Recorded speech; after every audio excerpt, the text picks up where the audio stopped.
Our next inductee will shift to another spring sport, golf. Our next inductee is Matthew Galloway. Galloway finished his career at the University of West Florida in the best way possible, winning a national championship in 2008.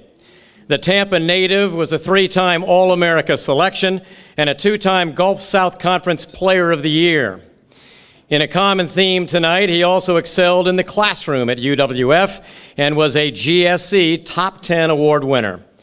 Galloway turned pro after his time at UWF, and he is currently active on the PGA Tour in Canada.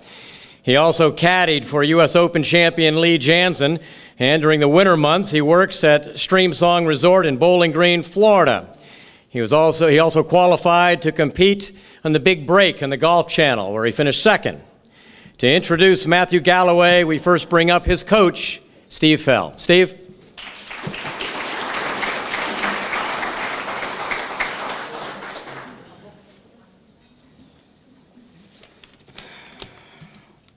As you just heard, Matt is a very special player and talented as well. One of the best short games I've ever had as on the team. I'll take him over any tour player there is out of the bunkers. I mean, he's just amazing.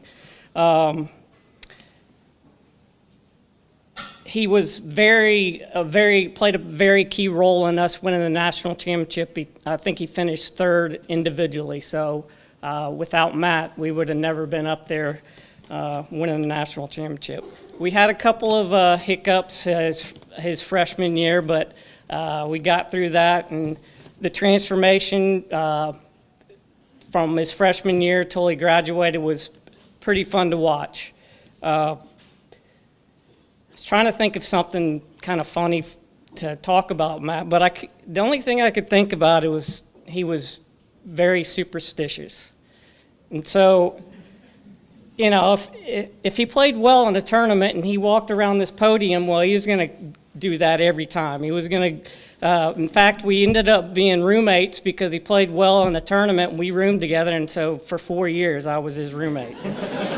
So I had to have a coin with the 60s year on it to Marcus Boy, and little different things like that. He'll probably say I snored too. That is not true. But it was really fun to watch Matt after he finished and got to be on the Big Break and watch him go through that whole show and make it to the finals, although he got beat by a girl. So that wasn't really fair though, because she got to play like 50 yards up. So.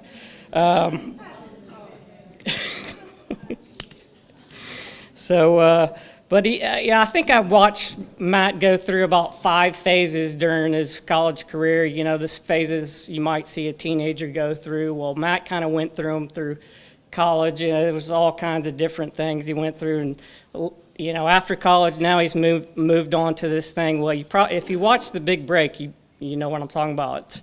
He's got this beard now. So fear the beard.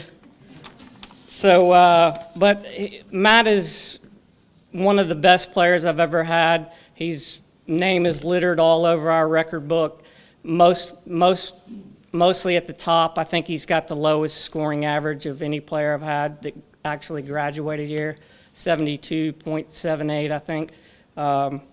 So I'm just really proud of Matt and all the hard work he's put into becoming the player he was here, and now we're still trying to get him on the PGA Tour, and hopefully that's going to happen. So I wish he had more eligibility left, but I don't think they'll let me. So congrats, Matt.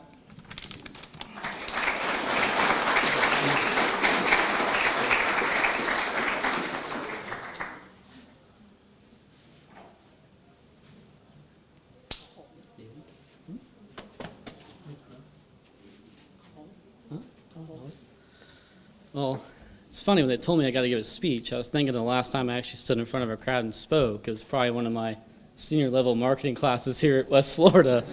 And I had to think about what I was going to say. And it's one of those things where, you know, Steve did a lot for me, and when he talked about my superstitions, he was pretty much right. I think I finished well in a tournament, and I was like, well, I'm going to stay with Steve the rest of the year, and had something to do with that. That's probably the only way that tolerated snoring throughout the years. And when I was looking through the pamphlet there's been a lot of golfers from our team throughout the years that have been a part of this Hall of Fame, and Steve joked about how many times he's had to talk up here and talk about some of the guys, and thinking about being in the Hall of Fame is pretty honorable for me, thinking there's 8 other golfers, I think, I just counted in that book, and to think I'm a part of that group is pretty special to me, and hearing all the things I did at school, my dad always told me, if you got to tell someone how good you are, you're not that good, and I guess you kind of let the golf do the talking, and it feels good to be up here, I guess, when you think about it. But we had a fun time in school, and I think about winning a national championship with Steve and all the things we went through. It was a pretty crazy ride. We went from, I thought we lost, to being in a playoff, and that whole playoff experience was all over the place. And it was just kind of an up and down road, and ended right where we wanted it to be. And I couldn't be happier it ended the way we did with Steve and the group of guys we had. And then it's a funny thing, me and Steve were texting a couple of days ago about coming up here, and Steve's still coaching me to this day. He's encouraging me to be better and doesn't want me to quit playing, and I appreciate that. Thanks, Stevie.